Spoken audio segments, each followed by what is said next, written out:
Hey everybody, my name is Hellooooooooo, and thank you so much for watching my YouTube channel.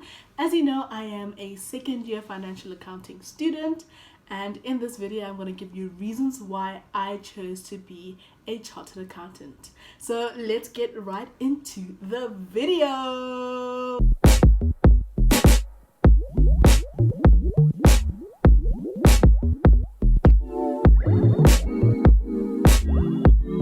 So the first thing I'm gonna do is give you guys a backstory as to like my dreams and my talents, as to how this came about to be from my childhood all the way to now.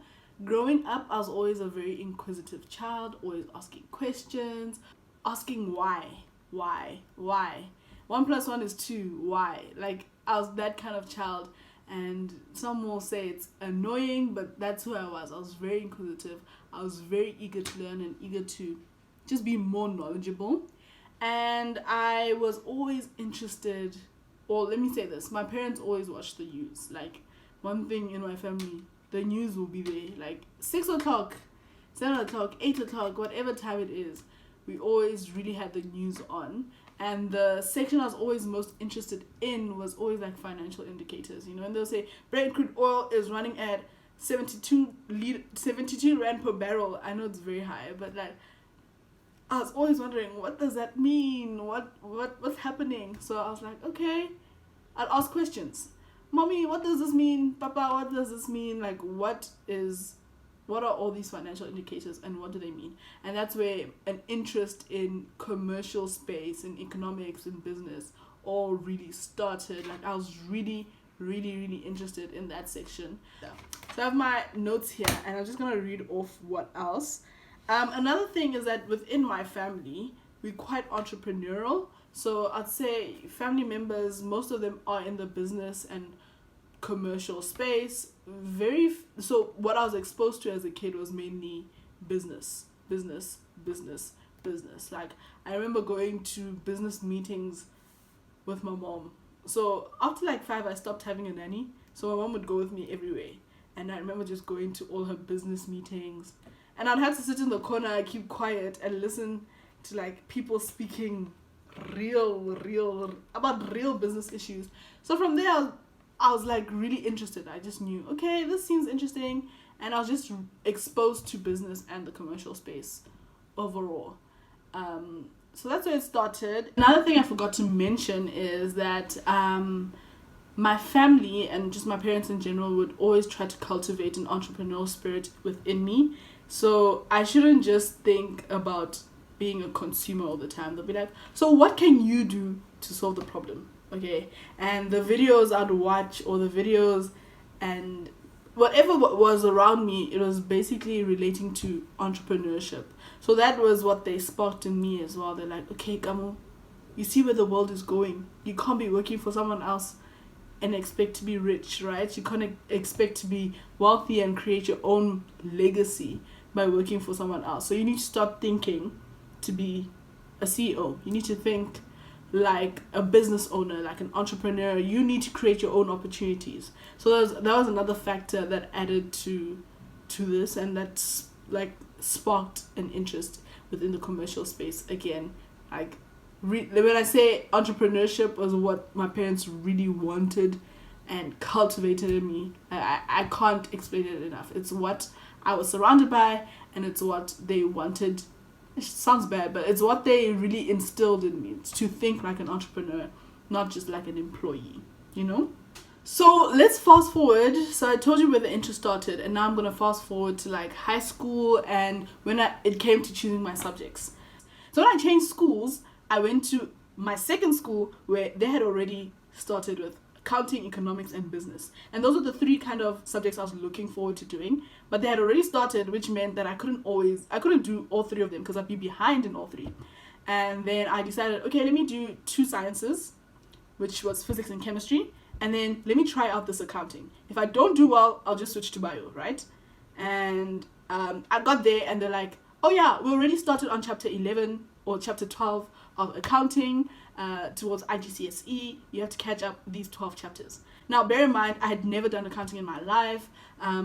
yes, I have family members who are in the accounting space, but I knew nothing about accounting. I was 12 chapters behind everyone, and I was super scared, or anxious to say the least, about whether or not I'd succeed. The first topic I learned, I remember, was like depreciation. Now, bear in mind, I had never done accounting, and the first topic I learned was depreciation. But then I loved it. I enjoyed it. I really felt connected to it, if that makes sense. I was like, okay, this subject I might be behind, but what I'm learning so far, I'm enjoying. I want to continue doing this. And I pushed, hey? Like, I really, really pushed. It was one of those things where it was very unclear whether or not I'd succeed in accounting because, coming to a school, changing schools already is tough.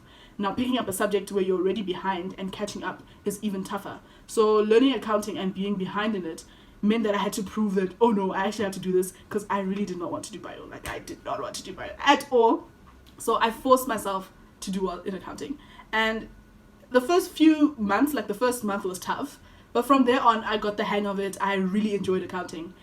To the point where accounting was my best subject grade 10 and 11. And then maths took over in grade 12. But yeah, grade 10 and 11, accounting was the subject I knew I'd do really, really well in. And then in matric, I thought to myself, okay, yes, I was behind in these commercial subjects, business, accounting, and ecos. But then I managed to pick up accounting and do well in it. Let me pick up business. So I ended up doing an extra subject being business studies in matric, right? And y'all know that, like, matric business studies was kind of hard.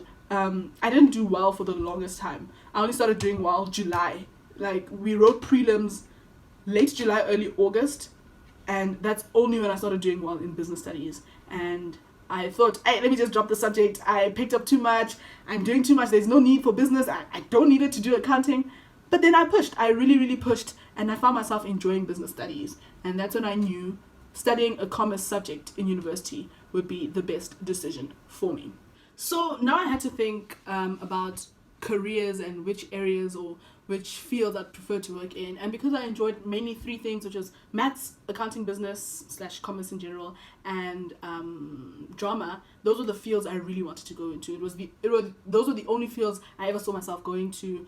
I didn't see myself doing anything very engineering, anything regarding engineering, because I didn't enjoy physics. I was above average at it, but I didn't enjoy it. I knew health science was going to be too long and too much for me, so I was like, medicine is out the picture. So I knew that commerce as well as BSc mathematical science, comp-sci, would be the careers for me. I wanted something numbers related or drama related. So it was between three faculties. It was between humanities, commerce, and BSc. So I'm going to tell you what I applied for. I applied for accounting everywhere except UCT. So I applied for accounting at UFS, UP, University of Wits basically, Stellies, and I applied for accounting at those four universities. And then I applied for actuarial science because that was my mathematical subject degree. I applied for actuarial science at Wits. I applied for actuarial science here at UCT as well as Stellenbosch. And then I applied for mathematical science here at UCT as my second choice, with a double major in computer science, and then data science at Studies and data science at UP as well. So those were and I applied for drama at Wits. Was it drama or film? One of the two, but I applied for drama or film at Wits. So it was always going to be like a very mathematical or very commerce degree or drama. And yeah, so with UCT, how it works, you apply for like a faculty, not necessarily a degree. So with why I applied for actuarial science and not accounting at UCT was because I could apply for actuarial science, and if I didn't get into actuarial science, I could always do accounting. Or even if I did get into actuarial science, I could always choose to do accounting. So what happened is that I got in for actuarial science, and there was like a whole long story as to why I chose accounting, but I chose to do accounting instead, and now I'm here at UCT enjoying my life. School is hard, guys, but I'm enjoying it nonetheless. I wanted the C8 designation, especially the South African version, because I also thought of going overseas to study. But when you search which countries teach CA the best, you often find that South Africa is one of the top countries for the CA designation. The UK, Australia, those are like the top three. Okay, I think maybe like Canada, but South Africa is one of the top countries to learn the CA designation, and I thought to myself, like, I want to be part of a university that teaches at the very top level. I want to position myself in spaces of opportunity. So that's why I chose to do CA here at UCT. I like the fact that CASA was broad, or is broad. I am not just forced to do auditing. As someone who has lots of interests, right, I still have an interest to do more mathematical things within the accounting profession. So I can always go into finance if I wanted to. I'm not kind of stuck in the traditional course of the CA route, which is auditing. And there's nothing wrong with the traditional course. It's just I don't think it would be the best career path for me. So I like the fact that with CA, I'm not just restricted to the traditional course, which is auditing. I can always go into the investment banking side. I can go into asset management. I can go into, I don't know, finance. I can go into so many areas within commerce, within business. I'm not just restricted to being within the audit space. And that was very important to me. I wanted my career to be flexible. As someone who I get bored very easily, number one. So I need change all the time. So being able to change my career, being able to move within the financial space very easily was very important to me, which is why CASA was the career choice I chose. I like the fact that as a CA, I have opportunities to move overseas. So like I said, SICA is one of the best boards for accounting in the world, and we produce world-class chartered accountants. And I knew that if I could be a CA, I can always have the opportunity to move overseas. And moving overseas is my dream. It's part of my hopes and like aspirations. So if I do choose this career, I'm not just restricted to living in South Africa. I can always move to another country, which is great because, you know, who doesn't want to go overseas? And especially through the big four firms, your PwC, KPMG, Deloitte, and EY, these big four firms offer a lot of trainees the opportunity to go overseas for secondment, which is 6 months abroad in a different country, in a different office within the same company. And I thought to myself, that is an opportunity I want for myself. Another thing was that as a CA, you're not forced to be an accountant. I know I said that before, but I also love the fact that you're learning business skills. You're learning how to be a leader within the financial world, which means you can either be in accounting, the profession, or you can go into entrepreneurship. And I wanted to open that door for entrepreneurship. Like I said, I get bored very easily, so I didn't want a career that I will feel very stuck in. I didn't want a career that was very restrictive. So CASA kind of felt great for me. So those are the reasons why I chose to do accounting. What I can say is that second year is already getting hectic in terms of coursework, but I am enjoying it. I'm finding a love for a course called financial management, and I'm enjoying management accounting as well. So those are the two courses where I'm like, okay, I really enjoy what I'm doing, and it feels like the degree is coming together. I finally feel like I'm enjoying and I'm within this degree. So yeah, thank you so much for watching. I hope you have a lovely day. Thank you for watching this video. If you are thinking of maybe becoming a CA or switching to this degree, do your research, go to the SICA website, watch other videos. It's really important that you understand what being a CA is. I have decided to embark on this journey for 7 years. I'm only in my second year, so I have 5 more years to go. But it's an exciting journey. It's what I'm very passionate about. And I feel great doing it. Maybe along the way it will get bumpy, and I expect it to. But that's a journey I am willing to take. So if you think that you want to become a chartered accountant, do your research. It's really, really important. There's so many ways or so many careers where you can make money, right? I could have been a doctor, they're rich. I could have been an engineer, they're rich as well. I could have been so many things, and being a CA shouldn't be about the money alone, because 7 years is too long, hey? You're only really gonna make money after 7 years. So you need to really do your research. But for now, I'm gonna say goodbye and God bless. Enjoy the rest of your day, and thank you so much for watching this video. Bye!